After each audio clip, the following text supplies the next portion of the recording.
We are here because we are dedicated to helping the entire CrossFit community. Determined to elevate coaches, box owners, athletes, and everything in between, we believe that this mission will begin right here, right now. While this time and this goal begins with you, our hope is that you take this fire ignited within you and weave it into your own life with the same unrelenting passion to give those you have the privilege of coming in contact with the best hour of their day. All right, nothing like having three entrepreneurs on the phone, on the Zoom machine at the same time. So welcome, Gene, Alex, founders of WOD Done. Great to have you guys. Thanks for having us. I am always, Gene and I were just chatting, and I'm fascinated by the entrepreneurial spirit and lifestyle because, my one claim to fame is never having a real job. So before we dig into WOD Done, did you guys ever have real jobs? Yeah, we did. That's actually how we met. It's pretty funny that both of us used to work, believe it or not, in IT. So that's when you saw the primitive website of my affiliate, you know how much that hurts, right? So the irony. Well, that's interesting now that you mentioned that. Yes, for sure. Yeah. So so we used to we actually met in the company, name of which we will not mention, but we used to work in IT back in the day, and that's how we met. So that was our real job. Yeah. So you don't want to say the company, that's fine, but I assume neither of you work there anymore? No. What degree do you need to get into IT? I have a bachelor's in management information systems and a MBA. And I have bachelor's in information system technology, IST. I think I took one or two courses in that in undergrad and hated it. Is that like zeros and ones? Something like that. We just watched the movie Free Guy. Have you guys seen that? Mm-mm. No, I haven't. But favorite movie is Office Space. Oh, is that what IT is like? Office Space, the Sure. stapler, and all that kind of stuff. Very, very close to it. Lots of TPS reports. Did you guys destroy a printer? All the time. Or two. What's your best stories of losing it at work? Going to CrossFit afterwards and dealing with it. Just getting the stress out. Is that why you found CrossFit to begin with? Absolutely, it's one of the things, man. I used to wrestle back in the day since I was like 6 years old. Check out this ear right here. Yeah, you can see it. There you go. I got this thing broken a couple of times too. Oh well, yeah. My nose didn't look like this 30 years ago. Exactly.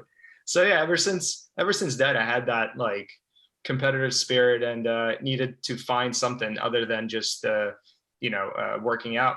So I then I wrestled through high school. I then coached, volunteered back coaching in high school, and then when I found CrossFit, it was like, all right, that's where it's at, right? So you have that competitive outlet, and you have fitness that it's there. It's the piece that I was missing. It's not just, obviously, as everybody knows, it's not just like going to the gym. So that's the piece that I was looking for, and it helped a lot, from therapy perspective when shit gets out of whack at work or what have you. What weight class did you wrestle, Gene? I I started in Greco-Roman back in the day, right? So I came from Ukraine. That's where I was born. So I did. Oh, wow. Okay. You mean I could see it in your face, but you don't have the accent. Yeah. Thanks. That's like, do you guys see did you ever watch Seinfeld back in the day? Yeah. Do you remember the episode where they were playing Risk, and on the subway, Kramer said something, oh, you got to go Google that. And he's like, who wants the Ukraine? Like, and then this Ukrainian guy comes over and just smashes the board. Greco-Roman for the listeners is all upper body, all throwing. You're not touching the legs. For sure. So I was all about throws, and so by the time when I came over here and started wrestling in high school, I remember like the tryouts, I just slammed one guy, and the whole room, I just remember going silent. And the coach came up to me like, you can't do that. You were like, that's 5 points, right? That's right. So, but yeah, I wrestled 135, 145, and then 155. I think that those were the weight class. Or 160 was my last one, I think. Very cool. So what was your favorite throw as a Greco? Suplex. Yeah, just double underhooks and launch them. Go for it. It's crazy because CrossFit is so similar to wrestling, and I think that's why so many former, whether it's high school or collegiate wrestlers, get excited by it because it's that competitive spirit, but it's also that time domain. Yep. Like that sprint to like that 6 to 8 minute time. It's like, and that's where the heart of CrossFit is, and that's where we lived, right? Like after that, 2-minute periods go hard. I mean, that's that glycolytic pathway. And I remember like the same thing where it's like, you can train in off season and you can do runs, you can weightlift and whatever, but nothing really prepares you for that, that 6 minutes on the mat. Same when people come into your intro class and they're like, oh, I work out. I'm like, you do. And then you get the old, well, I'll come back. I'm not ready for CrossFit. Of course. But I'll be ready one day. And we're like, no, you'll never be ready. And you train up to it, right? So I assume you were going, and then did you kind of tell your buddy at the office, like, hey, Alex, you got to check this thing out? Yeah. So actually when I started CrossFit, here's a fun fact. You were actually my L1 coach. You were in my L1 seminar. I knew we've connected and seen each other. I didn't where was it? King of Prussia? It was actually in Gorilla Fitness. And it was you, Jason Khalipa, Joe DeGain. Yep. And Pat Barber. Pat Barber. Yep. I remember that. Yeah. So I think I was interning still. Oh, is that right? But I remember that because I've only worked one seminar with Jason Khalipa. Yeah. So I knew exactly. That was actually, there was a snowstorm coming that weekend. I don't know if you remember this. And I was living in Albany and I got home, but Joe DeGain, Pat Barber, and Khalipa actually, rather than flying, drove home. Okay. From New Jersey. And for reference, DeGain lives in Michigan. Pat and Jason were living in California, obviously, but there was no way to get out via flight at that time. So they had to drive home. So for all those listening that thinks seminar staff is just this kind of like glorious thing, like they don't think about the travel associated with it. So that's rough. So let me hear from Alex for a second. Your buddy at work is like, hey, try this thing. Are you like, hey, you're crazy? Not even. He tried to get me into it, and I refused. I'm like, no way I'm getting into it. But then he came up to me once after he opened his gym already, and he goes to me, Alex, I know you've been in product development besides doing this thing. Why don't you come to the gym? I want to show you a few things. And he gets me into the gym, and he's like, all right, let's work out first. I'm like, that's the way for him to get me. He knew I'm going to bite on what he's offering me, right? Develop a new product or something. And he gets me on the floor.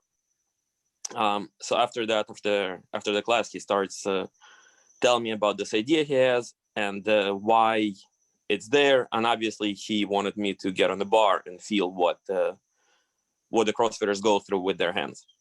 So you were already in your mind, Gene, thinking about your product, WOD Done, from this early on? It actually started during the L1. So we did, if you remember, we did Fran, and I bled profusely all over the bar, man. And it was painful. I mean, I've worked out prior, I've done stuff prior, but I think, during the L1 is that push, like I don't know what it is about those seminars where you just go hard when you don't really have to, but I ripped pretty badly. And ever since that point, I've been just kind of tinkering around with stuff.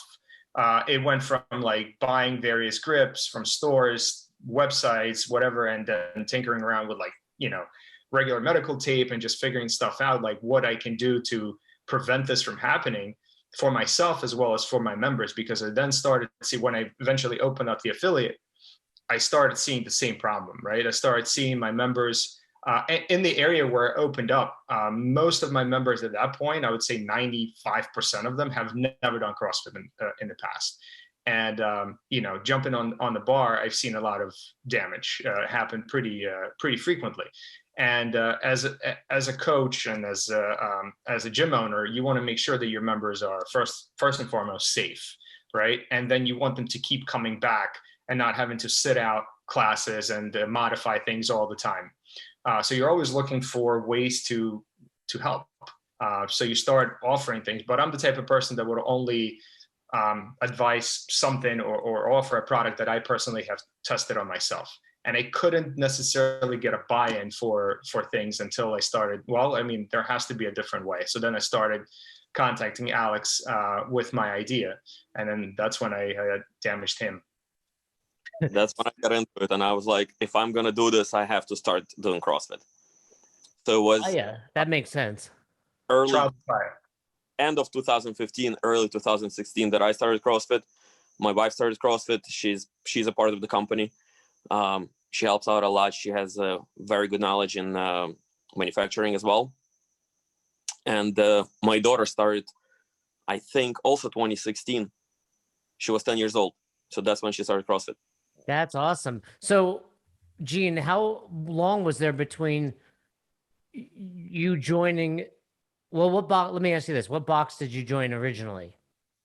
I was jumping around. I was around here in local boxes, and then I started working around. So I had a partner at the time to open the CrossFit gym. So I was working with a buddy of mine, and we were just doing stuff in my garage, in my gym, in my own affiliate. And then I was also jumping around local boxes, just dropping in to see what other people are doing and how things are working. So I never really had a prolonged membership other than a bunch of dropping cards and and dropping rates and things like that. And then what was the catalyst to go take your level 1? Obviously knowledge, right? So I wanted to learn more about the sport, wanted to learn more about technique, wanted to learn more about how to coach a particular movement, so there's only so many YouTube videos you can watch. And then knowing that I wanted to open up my own box, I needed to be an L1. Well, and so you're in the IT space, you're bouncing around to CrossFit. I guess I'm not understanding, what made you think I want to own an affiliate? Like, it's completely outside of your, experience. Honestly, yeah. IT. You're just sick of the IT world? Sick of the stress of the IT world. And like I said, I've been in sports my whole life. So I did swimming, gymnastics, and wrestling, and I coached. And it sang out to me, right? It called my name. And then on top of that, during that time, our company allowed us an opportunity to work from home.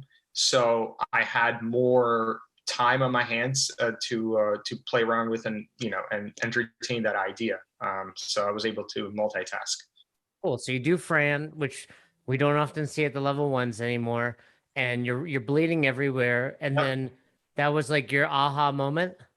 Absolutely, that was my moment. But then my aha moment came when many months later of thinking of stuff. And then after Alex and I got together on this, it took us about 9 months of just product development, testing, scrapping things, and going back and forth with various materials, adhesives, elasticities, various combinations of things and textures and what have you, combinations to finally come out with a product that was good enough for what we need as CrossFitters, the demand that we're putting onto our hands, that will that would be the best combination for what we wanted to accomplish with it.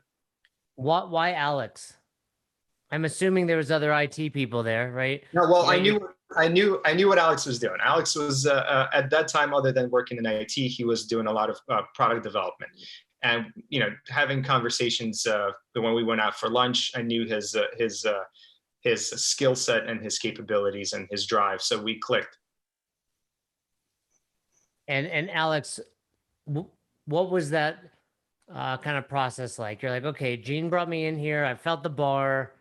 This is silly. This is a great idea. Leave me alone. Let me just get back to the computer. So this was something new. He showed me CrossFit. He showed me social media around CrossFit, what people have achieved. And to me, originally, this was supposed to be a part-time gig. Like I said, I was doing IT at the time. I've had other products being developed. I've had products on QVC and HSN. On Oh home yeah, shopping. like what? Tell me, what do you got? So we had smart glasses. So, or early version of smart glasses, right? Your child is riding a bike and or trying to ride a bike, and you're trying to teach him or her to ride, and then you miss the moment, right? When that first thing happens, when she just starts riding. So we created glasses with a built-in camera. Oh wow. So you're going skiing, you're teaching your kids, doing whatever. Like a GoPro nowadays. Right. But go have to install somewhere. You're just wearing glasses, and there's a camera inside, stuff like that. So that was there. That project was very difficult because a lot of manufacturing went in there.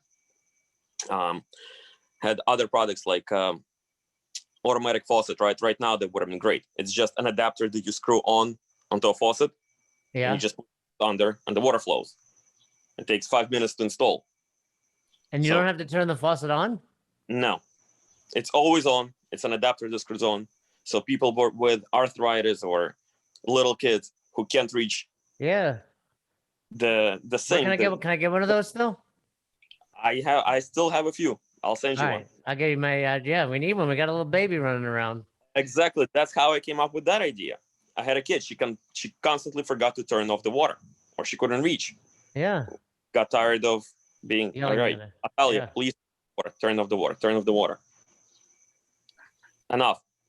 Create a thing, put it on the Home Shopping Network as well. What do you think separates people like you two that are, hey, I see a problem or I see something that can be improved upon, and I'm actually going to be the person that does it versus like the person that complains? I guess how severe the pain, right? Right. And how close you are to it, and I think that's the catalyst, right? And then there's just different people that will act on it or not. But also, don't forget, we came from the former Soviet Union, right? And there was no entrepreneurship. My mom brought me here. I was 13 years old. There was no other way but to succeed. And well, that's interesting. So where are you from, Alex? Also Ukraine. Really? Yes. You guys look completely, for those of you listening, you won't see it, but if you watch it, I would have said like some sort of Latin America country. Oh. So, that's interesting though. It is that like that immigrant mentality, right? Am I allowed to say immigrant these days? I don't know. All right, because you can get canceled for any word these days. We'll allow it. Oh, you're allowing it. Two immigrants are allowing it. For the listeners, you cannot cancel me. But it's that mentality, right? It's like, I'm going to make a change and I'm willing to put my head down and work hard. And it's just badass. Like, that's all. So cool. So go on. You were saying, Alex? So no, exactly what you said. Came here, day one, everybody around us made sure we go to college. That was always number one for all of our surroundings, all the friends, all the relatives. You got to go to college. You got to go to college. You got to go to college. And then I don't know. Again, I was a kid. I didn't go through all the hardships, but I've seen my sister. She's older. She's 10 years older than me. Yeah.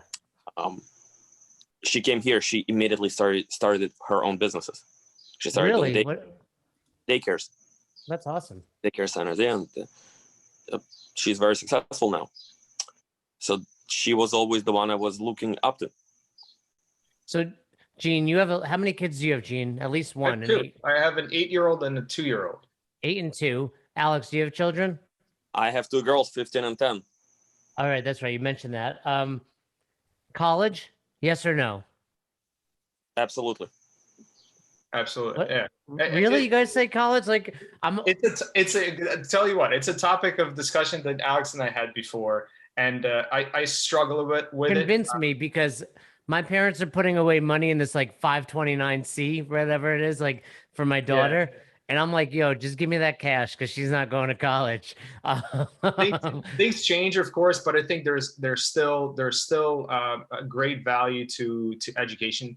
And then, at the end of the day, it affords you options. It affords you, Absolutely. it opens up your horizon. It gives you different perspectives. But I think the most important thing is values that you bestow upon your kids at home that that targets them towards something that they're interested in versus just going in there and then trying to discover themselves there.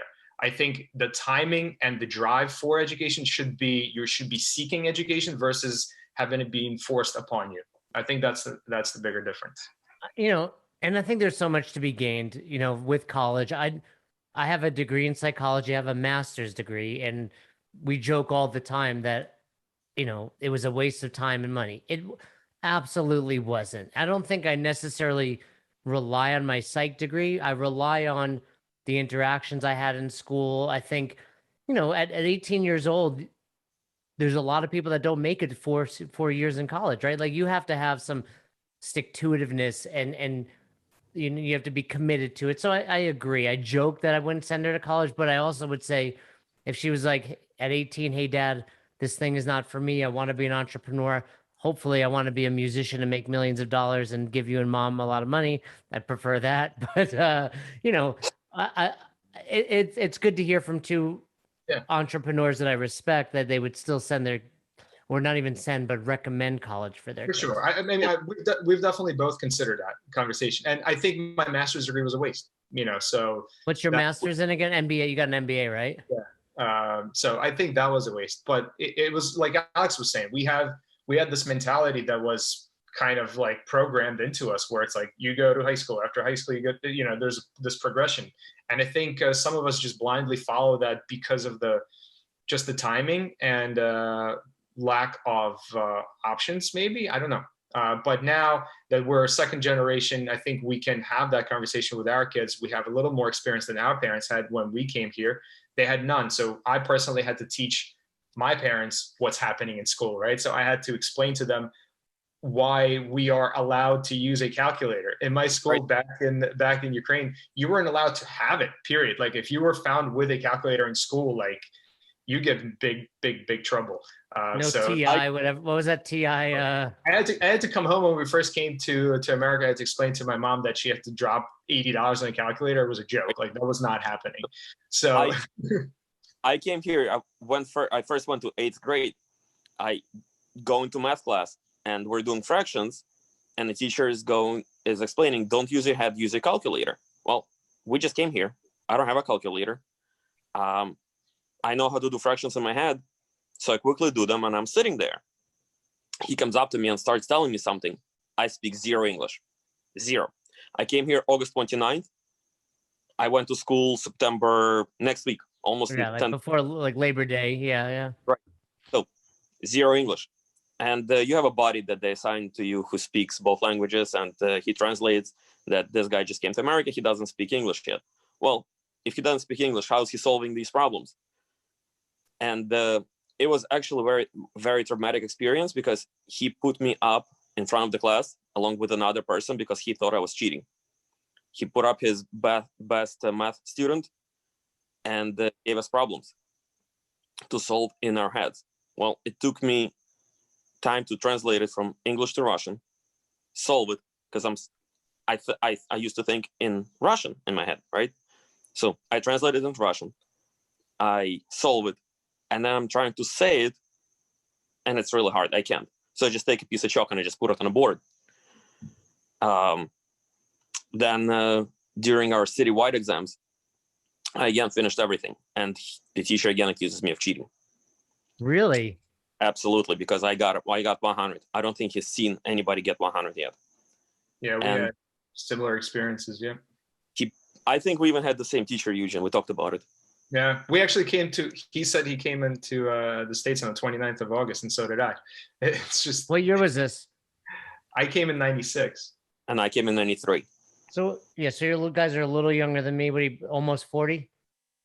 I'm 41. I'm 38. Oh, yeah. Okay. About the same age. Yeah. So, and where did you go? I didn't ask. Where did you go to school, Gene? Where'd you go to college? I went to Temple and LaSalle. And then what about you, Alex? Penn State.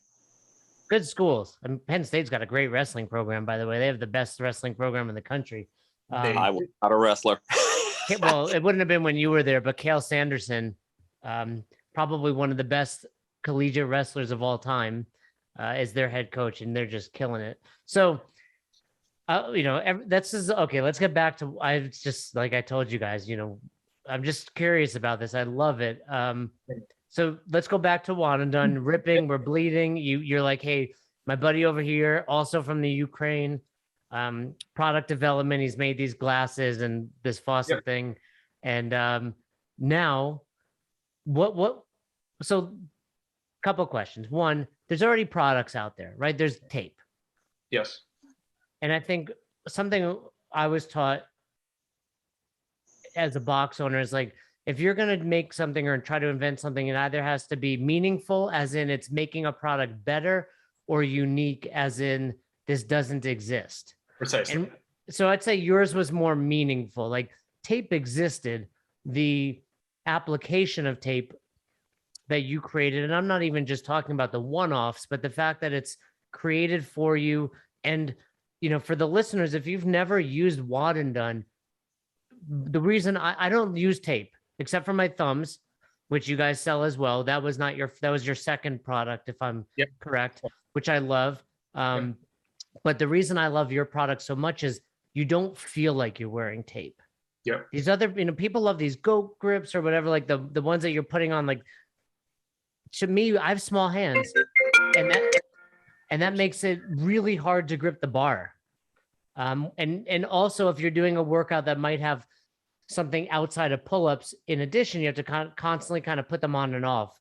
Where if you throw a WOD Done on, you can still grip the barbell, you could still grip a pull-up bar. So knowing that these products existed already, what went through your head there? So we, you touched on a couple of great points, right? So I think a lot of, in what we talked about before, a lot of innovation comes out of need, right? And in my case, I had the need, right? So I had this pain, and I had the pain of my members. So I needed to come up with something because I couldn't find anything that existed that would fit and solve this pain, that solve this issue that I was having. We tested it all. We tested. Remember? You were making your own tape from white medical tape. You were making. I was making my own tape. I was using the existing products that were out there. The problems that we saw were the following. One was the products that were out there, reusable conventional grips, gymnastics grips, where you want to call them. In many instances with athletes that I started identifying right away, was they were too thick many times, and people would just like end up throwing them off and then ripping their hands anyway. That's problem number one that I just witnessed. Then I started making my own to make them a little thinner, and then what ended up happening, they were kind of clumping in, and if people were ripping, they would just like dive in and press into the holes that were already there, and then they were just laying all over the place. They were being reused. They were being gross and disgusting and gathering all kinds of hairs and stuff on them. Blood, even like you could still bleed with them, right? Or other people's blood worse. So there were a lot of issues. And so I had this list of things like, all right, we need to solve all of this. So then I started creating my own stuff. And then we took existing materials and we started playing around with that. We noticed that, okay, so this material that we were using initially was too weak. It was too stretchy. It was too easy to rip. It was didn't have enough grip and stick and all of these things. So we ended up working with a number of manufacturers, and that's where Alex and I were working together in order to accomplish this. And eventually we came out to this to the product that you currently see, where the shape is very unique, the adhesive is unique, the elasticity of the material is unique. So all the things that are now patented, so we have patents on our product because of those reasons, right? Because it is very special and it solved all the problems. So it is not just a piece of tape. And that's one of the, I guess, misconceptions when people see it right away. They're like, oh, it's just a piece of tape. Well, it stays on your hand and you feel like you're wearing nothing at all. It serves as another base layer. It serves as a unique a layer of skin that's on your hand that you didn't have before. So friction, right, is the number one kind of issue that we're talking about when hands are ripping, right? So even if you are wearing conventional grips, let's call it that, there is still friction between your palm and the thing that you're holding on to, right? So just because there's another piece of material that is there now, you still have friction between your skin and the piece. So it's no longer between the skin and the bar, skin and the dumbbell, kettlebell, what have you. It's between skin and leather, skin and material. We fill that gap, right? So we put another material on top, we put another layer of skin on top of you. And so that's from innovation perspective. From coaching perspective, right? I know I would speak to your listeners, who are, a lot of you guys are, coaches and affiliate owners, right? I looked at it, that was my initial kind of look at it, right? So I'm looking at coaching points. So, I think you mentioned in one of your interviews, in one of your podcasts, I noticed one specific thing that you talked about was when you go to a class, when you go to L1, L2, you come back to your affiliate with a different set of eyes, right? And as a coach, you have that set of eyes, and everybody's a little different. So I started looking at grip. I started looking at the way people hold on to the bar. So people that are just starting, so your novice athletes and your novice CrossFitters would jump on and they would walk into affiliate and they would see, people are wearing particular shoes, people are wearing particular clothing, people are wearing grips, and they want to be a part of the group, right? They want to wear the same things everybody's wearing. They don't want to be the odd person out. Well, they would buy the Nanos, they would buy the Metcons and what have you, and they also end up buying grips, right? So if everybody's wearing X, they'll buy that too. Do they need it? Not necessarily, right? But everybody's wearing it, so I'll wear it. Okay, fine. So you have a novice person jump on the bar, put a flap over the bar, and now you have somebody who's using friction that's holding on to the wrist strap hanging off the bar versus having a nice active grip with an engaged forearm, with a meaty grip on the bar, knuckles facing towards the ceiling, engaging that, pulling it properly and doing all the things that we talk about from proper mechanics, and creating a solid movement pattern, right, from the beginning, versus having somebody rely on friction and hanging off, right, and having all kinds of issues that are down the line are going to create problems. So I looked at it from that perspective too. So what our product at the end, right, so WOD Done, what they allow you to do, they allow for the athlete to work on their grip properly, hold on to the bar versus hang off the bar, and yet still have that protection from ripping, have the protection from bruising, having those blood blisters and all that stuff. Not to mention all the other benefits of being hygienic, so you can just take it off and throw it away. There's no latex in there. So I'm not trying to sell, but I am. No, well, we recommend it. So, I think that our listeners know we only have people on, that we enjoy, but especially when it comes to products that we use and support. And, I think one thing you touched upon that's really key is a lot of those grips do force you to change your actual grip on the bar. Yes. Where WOD Done doesn't. And I don't wear a lot of tape. I mean, unless it's going to be an excessively high volume of pull-ups or more often bar muscle ups for me. And like you mentioned, it's that friction. Like with pull-ups, I can adjust my hands. Yeah. And I know, like, okay, I feel this kind of coming on, I can move it. Bar muscle ups, it's that friction of coming down into the next rep. I did a competition a few months ago now, and I always rip in that center of the palm. Well, I did 40 unbroken pull-ups, 35 unbroken chest to bar. The last part was 30 bar muscle ups. I probably got 25 of them, and that's what thrashed my hands. And you always rip on the last one, like last 5. That's when it always happens, right? Well, it happens because if you're smart, that's when you stop, right? But yeah. So, I love it for that reason. Let me ask you this question, and Alex, feel free to chime in. What was the mindset of, hey, we're going to make these one and done versus obviously there's probably the challenge of like, hey, these things have holes in them and, they can't just be a rollout type of tape. But, I was very friendly with the founders of the Natural Grip, another style that's no longer around. They were on Shark Tank before you guys. and theirs were meant to be reused. And I think some of the challenges that they ran into are similar to what you're saying. They get gross, they wear out anyway. You know, they're a little more expensive. So what made you decide to say, hey, these are one and done, hence, you know, WOD and Done? We needed to reduce friction, first and Right. foremost. Keep And it thin. do it is by them being adhesive. No matter how thin it's going to be, there's still going to be that friction. Yeah. Hey, I'm gonna give you guys something that just popped into my head. It's gonna be a little gross, and I'll get canceled for it. But I think your next venture should be condoms. Yeah. Oh, I have a story, my friend. Oh, see, we're on the same page. We're on the same page. But I'm just thinking, you know, you're like, hey, we're trying to reduce friction.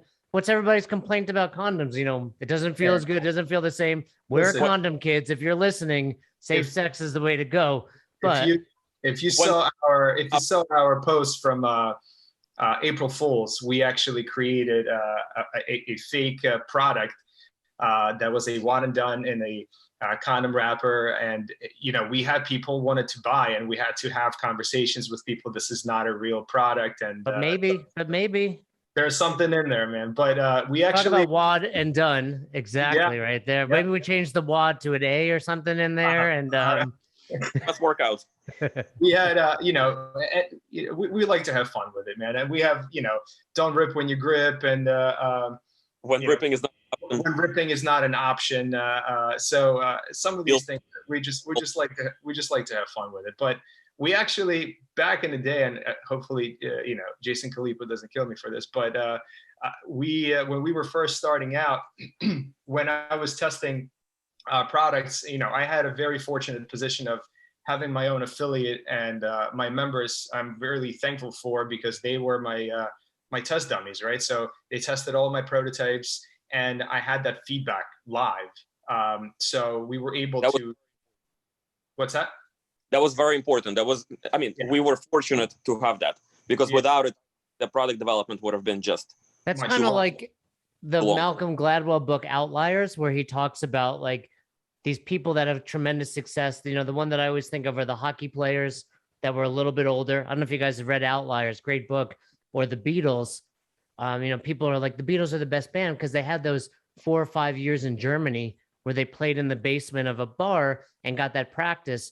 It's always these people that are successful that you don't realize what's happening behind the scenes. And you're right. Had you not had Jolt, you might not have had that feedback, which ultimately led you to make tweaks to the product. Absolutely, 100%. But even with that, knowing that sometimes you can get, you know, I don't know if complacent is the right word, but you have to play devil's advocate with your own testing, right? You ultimately have to come out of the bubble and have other people outside of your environment test them out. So when we released it into the wild, we had we just sent it to athletes, we sent it to coaches, we sent it to affiliates. We just had people just give us feedback, put these through the ringer, and you know, and give it back to us. So I happened to send one to NorCal, and Jason, I think Jason Kalipa had a couple of his coaches test it out, and the feedback that we got was for some reason they got back with is that they can't put it in their pro shop because it reminds them, the packaging reminds them of condoms, and there'd be mixed messages. So that was I could see it. I mean, it's a you know, longer condom package, right? I get you. I get what you're talking about. Yeah. So speaking on that, what is the product development like for that? Not just the actual physical product, but now you're talking about packaging. You want to keep costs down, right? There's margins associated with this. What's it like for an inventor or an entrepreneur, you know, for those listening to go through those things, and, you know, take us through what that practice is like? So first, you want to definitely, if you're starting by yourself, you want to find a mentor who's been there before. Huh. Interesting, Gene, right? We were talking about that. Yes. That will help. I started doing product development, and I used to do for somebody else first, helping out somebody, and then I created those few products myself. If you don't know where to go, it's really hard. You got to test a few factories. You got to test several factories. You got to find a factory that's willing to work with you on product development. most want to just create a product and they just continue manufacturing. Very, very few factories will actually invest their time to work with you. I was fortunate enough from my previous contacts to already know what to do. There are several factories involved in our process because packaging is made at one factory, printing is done at another factory, cutting is done at another factory, cutting and then combining all the products together. For the current products, you mean? Yes. We had a very specific list of requirements, and like, we took a lot of pride in our design and in our research, and we had to have these things completed the way we wanted. So we weren't willing to sacrifice and for the convenience of it and work with one. We had to go and source multiples just to hit all the things that we needed. And still, with all the advantages of me having experience, of Eugene having the testers ready to go at any moment, it still took us 9 months to develop this product. So to answer your question, to give an advice is find a mentor who's been there. It'll help. It will help. Very cool. So WOD Done was out. You're doing these hand grips. It's going well. What's it like now thinking, you have 3 additional products, right? You have the thumbs, you have just the standard finger tape, and then also you have a new kind of Revive mat, if I'm correct. We do. Yeah. So we have a Revive line of products that are out there. Yeah. So same thing, going through what we're going through as athletes, we get beat up all the time, right? So we have a few products that are out there that help athletes recover. So we have a Revive mat. We have some therapeutic tape that's there as well to help. Our version of kinesiology tape. Yep. So we're working on developing other products, always trying to create and help athletes stay safe, perform to their best abilities, and and enjoy, ultimately get the best out of their experience, right? So making sure that they're doing what they love and they're able to continue doing it without with minimizing any issues that they incur during the way. And an interesting thing we're doing right now is we're expanding into gymnastics. So our experience in CrossFit and the athletes, higher level athletes, using our tape as a base layer under their grips, under their regular reusable conventional grip, when they're competing, they don't want to rip, right? So they'll put our tape underneath and then their conventional grip on top. So when we started that, gymnastics coaches approached us and they're like, well, we have a need for this as well. Can you create a product for us? So we're working with them right now because they need their product needs to be slightly thicker. The tape needs to be slightly thicker. Obviously, size has to be smaller because most of them are younger gymnasts. Yeah, gymnastics have been around this sport a little longer than CrossFitters have. So we're learning a lot from them because as an affiliate owner, as a coach, same things we kind of teach, right? In gymnastics, when they're starting youth, and real youth, like 4, 5, 6 years old, they're not allowed to wear grips, right? So they encourage athletes to they're barehanded on the bar. So the friction is still there, right? They're still working the proper. They have them learn proper mechanics, right? So those similar concepts that we teach in our classes are already there, so no need to reinvent the wheel. But so we found that they're still ripping, right? And these kids are just animals, right? They're so awesome. It's so incredible to see them train, because they train, unlike us, we just come in there for an hour. They train 4 hours a day, in some cases 6 days a week, and they're hanging off bars, right? So there's definite damage that's being done, right? And up until us, there are these makeshift things that they do. They use preparation H for their hands. They use balloons. They use all kinds of like old school stuff that, when we come in and we demonstrate our stuff, it's like, right? It's like minds are blown. So I dated a girl in high school that was competitive gymnastics, and she had rough hands. Yeah. And I think that's why, I like rough hands now. I think like I don't know. I think it's like you remember that as a kid. Yeah. But You without don't have rod, you're gonna continue building your healthy callus. Your yeah, calluses are yeah. just not gonna rip them. They're not going to rip. Exactly. There's no sizing when it comes to WOD Done. Right. There's no sizing.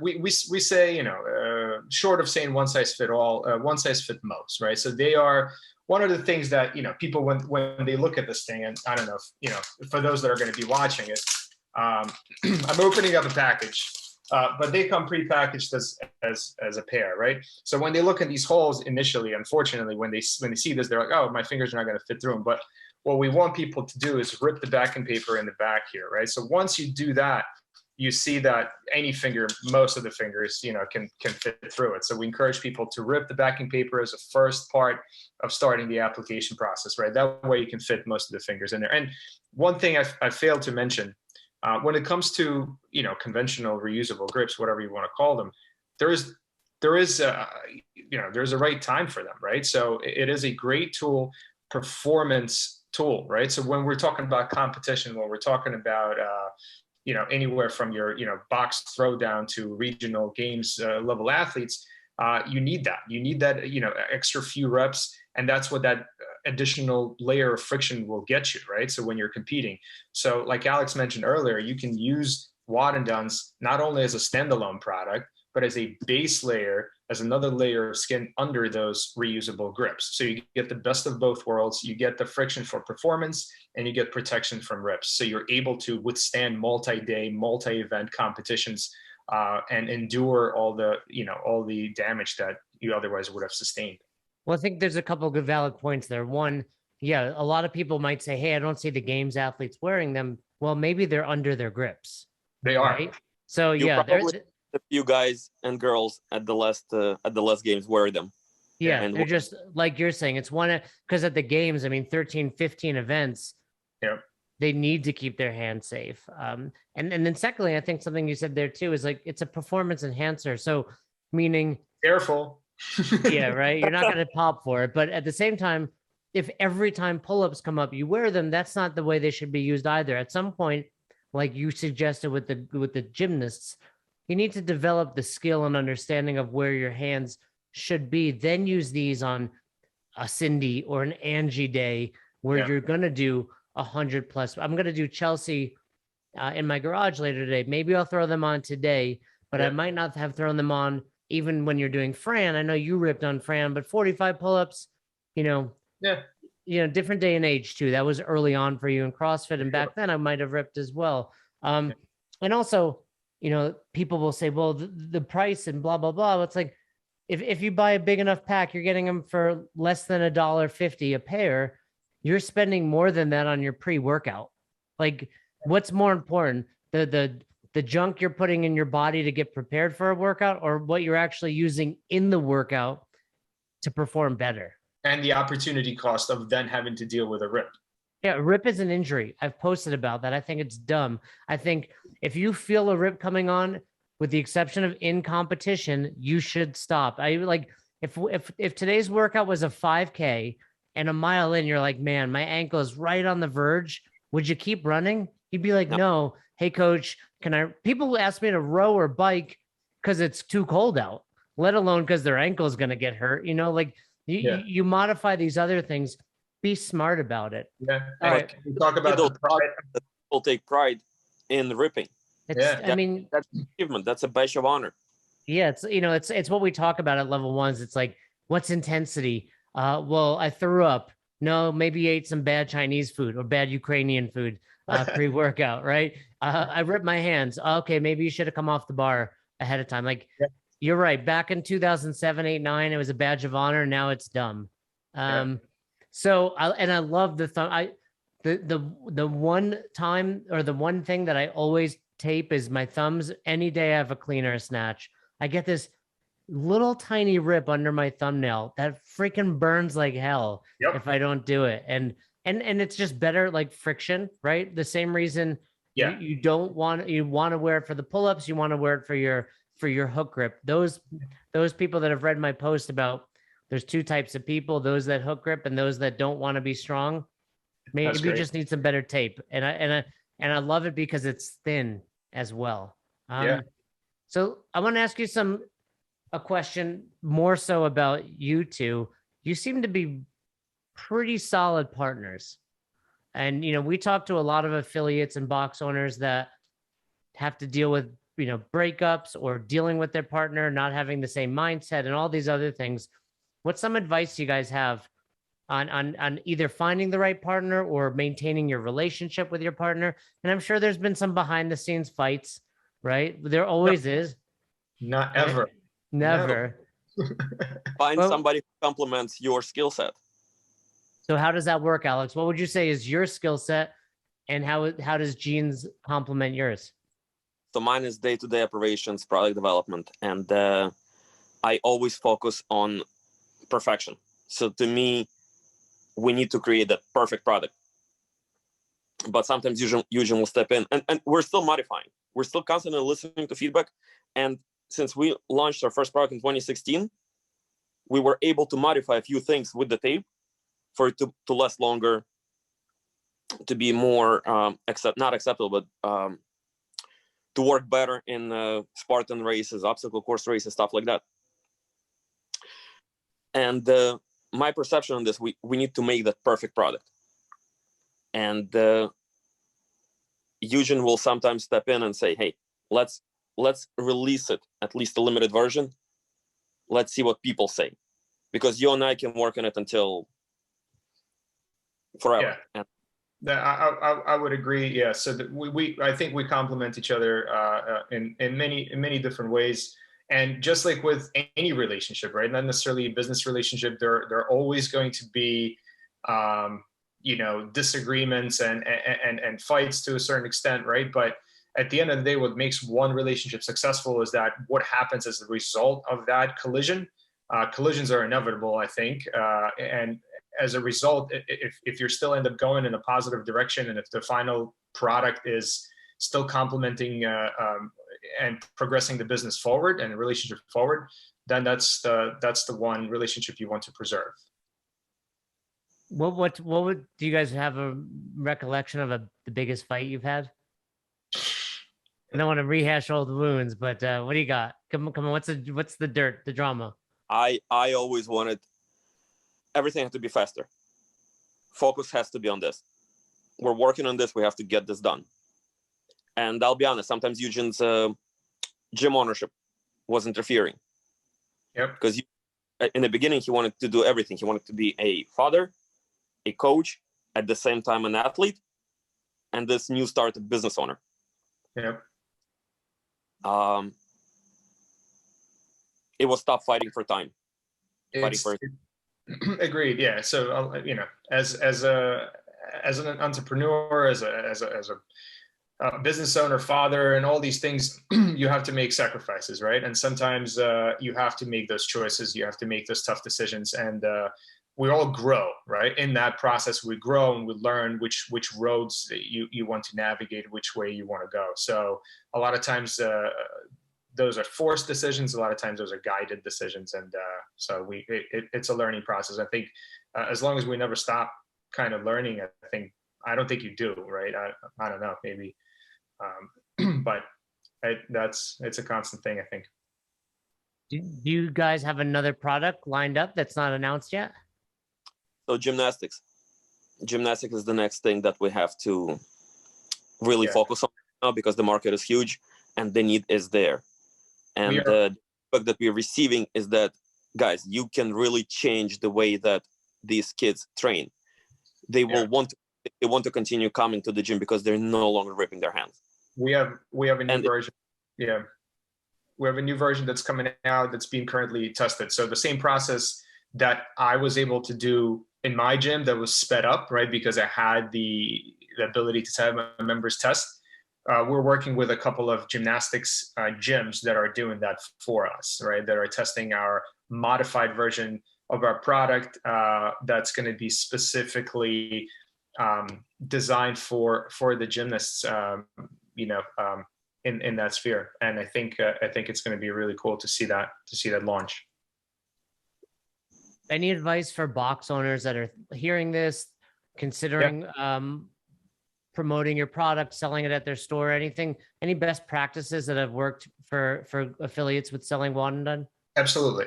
So a lot of times, and as we mentioned before, it all comes down top down, right? So if you see ultimately as an affiliate owner, as a coach, I think a lot of us are the same in this. If you believe in something, your members will too, right? If you believe in something, your members will follow. Education, right? So if you as an affiliate owner see value in this product, see the value of having your athletes have safe hands and coming in without injuries, without bleeding all over your equipment, and having proper mechanics that are sustainable and that can grow them into stronger athletes and safer athletes going forward, educating yourself about the use of this product and benefits of this product, and then pushing that information onto the coaches. Because ultimately your members will seek out your coaches. Okay, is this thing work? Like, what is this for? Like, what is this thing all about? And then and only then they'll have that buy-in. But once that happens, I think the benefit is there, and we've seen that work.